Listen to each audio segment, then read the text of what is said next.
Does it work? Yeah. Yeah? Okay. Timer on. Thank you very much for that kind introduction, and thank you very much for inviting me here at the EuroMemo conference. I've been following the conference for years, but the first time that I'm here actually as a participant and speaker, so it's a great honor. Okay, so I want to start with introducing what my talk is about, but Marika has already been so kind to do that, so that saves me a little bit of time. But very briefly, the idea is this, maybe partly repeating what Marika has said in other words. As Marika was also saying in her introductory welcome word, actually the EuroMemo group was founded 30 years ago in opposition to what was then identified as neoliberal Europe, analyzing neoliberal Europe and formulating alternative policy proposals. And that is still the work up until today. So, but my point in this talk is that this neoliberal Europe that the critical economists and political economists of the EuroMemo group, but also, of course, others, have been writing about now for 3 decades, that maybe that neoliberal Europe no longer exists. It's gone. That's sort of the thesis here I want to advocate. So maybe this neoliberal Europe is no longer there, but it doesn't necessarily mean that what comes in its place from a leftist perspective is anything better. But it may provide some opportunities for the left to finally not just formulate, but also maybe succeed in advancing politically alternative policies. But for now, indeed, this arguably, in some ways, post-neoliberal Europe still is very much in alignment with the ideas and interests of Europe's corporate elite, or what I call Europe's transnational capitalist class. So there's the overview, but I'll skip that because Marika already gave the overview. So the first question is there something going on that we can call the return of the state in the EU? Because that's what people have been writing about in recent years, but it was also already observed by journalists and other commentators. Actually, already after the global financial crisis, there was talk about this return of the state, but it didn't really seem to materialize. But then after the COVID crisis, the pandemic, the talk about this return of the state became more serious, and it seemed to point to a more significant transformation. So I believe we are here dealing with more fundamental transformation of the political economy of European integration and of EU economic governance. So in the 1990s, what the EuroMemo people were writing about, and also I've been writing about, we saw this rise of a neoliberal project, or I've called it an embedded neoliberal project, out of a struggle between, this was my work from 2002, or when the book came out, 3 different competing European projects: the project of neo-mercantilism, of transnational social democracy, and of neoliberalism. And I argue that out of this struggle for hegemony between these 3 competing European political projects, neoliberalism came out as hegemonic, prevailed, but partly by incorporating, at least at a discursive or logical level, some elements of this neo-mercantilist project, which was promoted by a more Europeanist wing of the European capitalist class, more focused upon the European home market and less competitive still in global markets, on the one hand, and some elements of social democracy on the other hand, at least rhetorically, by talking about... La mia era un'informazione, non un obiettivo politico. Scusate. I heard some Italian, but I just continue. Taking on board some elements of European social democracy by talking about the European social model. But di lotta.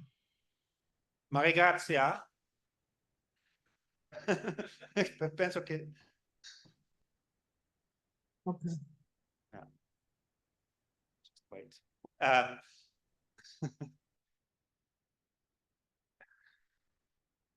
I'll just go on. So neoliberalism prevailed, and this became the hegemonic project of European integration, European economic governance for for 3 decades. And now we are in a different situation. Here we have von der Leyen announcing in 2019 that her commission is a geopolitical commission. You can't see that because of Maria Grazia, but it's behind there. And people have started to talk about the state being back in EU policy, in EU policy discourse. Two scholars have talked about what they call a geodirigist turn in European economic policy discourse.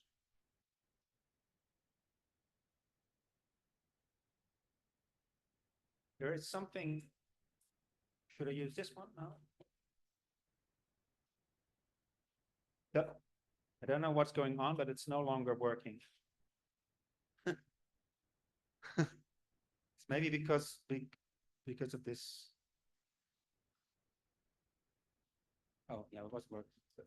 Okay, thanks. Okay. So, and this is happening in a context that has to do a lot with geopolitics. This was also in my title. However, it is important, I think, to understand that geopolitics is not just an external force.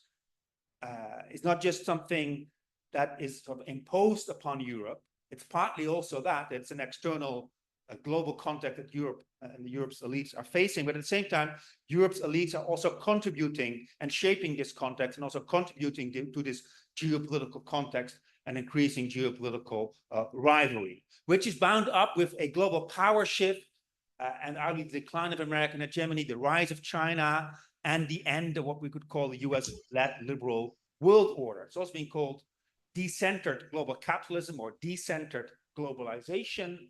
And all of these processes have been increased, catalyzing events such as the election of Trump, the shock of the Trump election in 2016, the pandemic, I already mentioned, the Ukraine war, the Russian invasion of Ukraine, and ongoing crises such as the climate crisis. But again, agency is also important here, and I'll come back to that.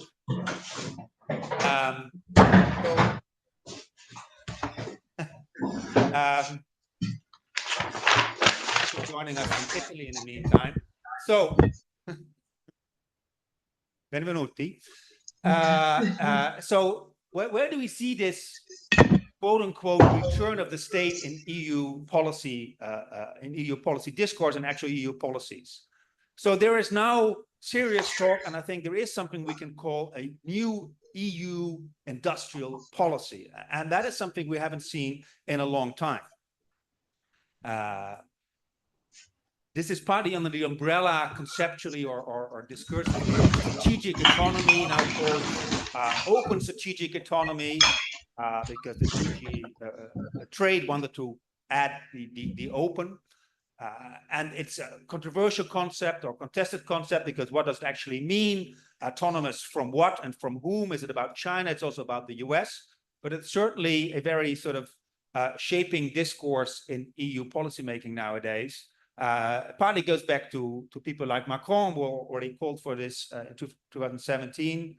And recently he talked here about Europe needs more factories and fewer dependencies, sort of to sum up one particular framing of what open strategic autonomy is about. Concretely, we've seen several policies and policy initiatives that actually also involve a lot of money, relatively speaking.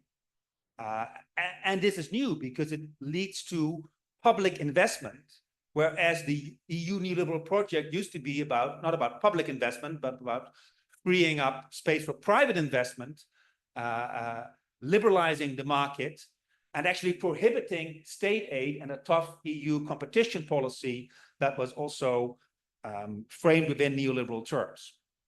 Now we have the EU Chips Act, which is about spending 43 billion euros to secure Europe's supply of semiconductors. We have a thing called important projects of common European interest. That is also a form of European industrial policy. The Green Deal industrial plan.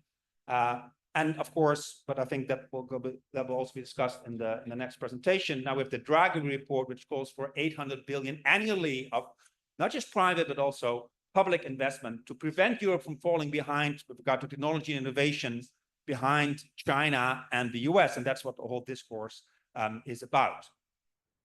So we see this rise of a new industrial policy. We also see what I and other scholars have called a geopoliticization of EU trade and investment policy. And here again, Draghi has been calling for what he calls a genuine EU foreign economic policy, or a so-called statecraft, and also creating industrial partnership to secure, again, the supply chain of key technologies. What this implies is increasingly a fusion of economic policy and security policy, and a shift in EU trade policy that used to be primarily oriented towards trade liberalization, including as many free trade and investment agreements as possible, such as Canada's CETA, promoting neoliberal globalization, to now a trade policy that still also does that, but also is more aware of what is identified as the risks of globalization and the so-called weaponization of interdependence, and then seeks to promote strategies of what is called de-risking.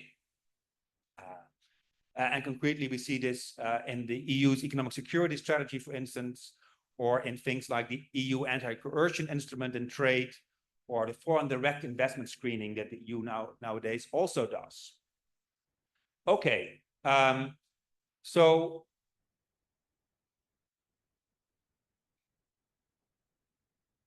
the theoretical argument here made is that, of course, this is not a return of the state, but it's about a changing role of the state. And I made that argument some years ago, 2 years ago, in an article with my co-author Nana de Graaf. It's up there in the picture, but again, you can't see it entirely. And we make two theoretical points there, which is that what the state does always has to be seen in relation to society, cannot be abstracted from society, nor from the private power of capital. And we talk here in this article about the state-capital nexus. But the second point is also important, which is that the state is indispensable for capitalist markets to exist and to be reproduced. So there is, of course, no such thing as a capitalist market without the state. So the state always plays a very important role with regard to markets, but that role may change, and we distinguish 4 different roles: market creation, market correction, market intervention, and market direction, and identify then internal and external dimensions. And our argument is, and in this paper, in this article, it's about the US and China, but actually the same argument can be made with regard to the EU. Our argument is that we see a shift in what we call a post-neoliberal market-making role of the state, from a neoliberal market-making role of the state to a post-neoliberal market-directing role of the state. I'll skip this in the interest of time, but we can maybe go back to it in the Q&A. However, even though we call it post-neoliberal, it doesn't mean this is no longer the Europe of big capital or of the European transnational capitalist class. Because this neoliberal Europe that the Euro member group has been talking about for 3 decades was, of course, supported by specific social forces, in particular European transnational capital, Europe's transnational capitalist elite. So the question is, if the neoliberal Europe is no longer there, are these social forces no longer so powerful or so hegemonic? Because this neoliberal Europe was promoted by Europe's corporate capitalist class, which is represented by a group that I've studied in the past, the European Roundtable of Industrialists, which is this group of 50 CEOs and chairmen of Europe's largest corporations, been very influential in shaping European integration discourse from the 1980s onwards. So what has happened to these people? Are they no longer that powerful? Because this points to potential contradiction and puzzle that we see this strong role of the state, which seems to contradict the logic of neoliberal globalization that these same transnational capitalists have always been promoting. And as Marike was already saying in her introduction, much more research needs to be done here, but preliminary evidence shows, that will be my argument, that in spite of this shifting role of the state and big capital in this new post-neoliberal geopolitical Europe are still very much strongly aligned. In fact, Europe's corporate elite, is represented by the ERT, very much welcomes this new EU industrial policy. And maybe that's not a surprise, because in these adverse conditions that they're facing with increasing competition from China and the US, they welcome this support. They welcome the subsidies, especially since Europe, or Europe's political elites and the states in Europe and the EU, do not really ask much in return. Subsidies are being handed out, but we do not gain any public authorities, the state, do not gain any ownership and control in return, or shares in the profits made with those subsidies. So for instance, the ERT, to some extent, have also embraced this more market-directing role of the state. A master student of mine has also done research about this, a discourse analysis, which shows this shift also in ERT's discourse. So the ERT is also arguing that strategic long-term public investments can help drive the digital and green transformation and ensure that Europe remains at the forefront of technological advancements. And European government must offer attractive incentives and financial support to retain and attract key industries. So in other words, please give us the money. That's basically the message from the European Roundtable of Industrialists, or the European Roundtable for Industries, as it's now called. So to conclude, and I'll be brief, and there can be maybe more questions about it later on. Are we now seeing a return to a kind of neo-mercantilist project that we saw in the early 1980s, promoted by part of European industry, but that ultimately wasn't successful? But maybe now is more successful. Well, maybe to some extent we are, but there are important differences.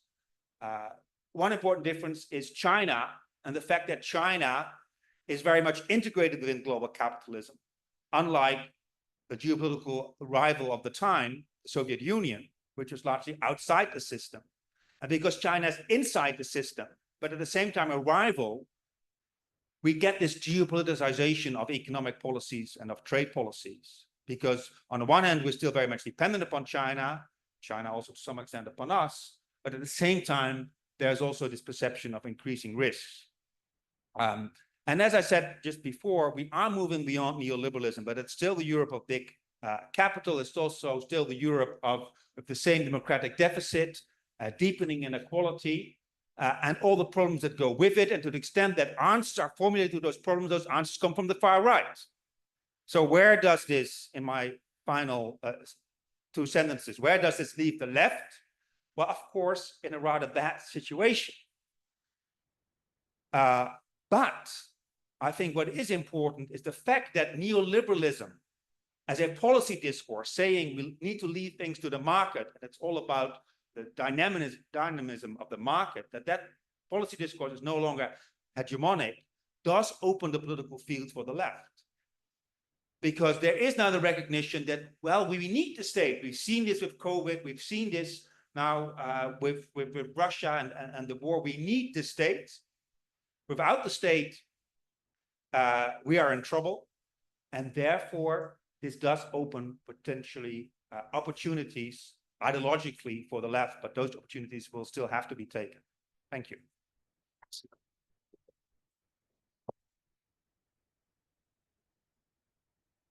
Thank you very much. That was a very, very stimulating presentation. And the final thoughts really sort of put the main issue in front of us. Okay, we'll carry, and thank you for keeping the time. Excellent.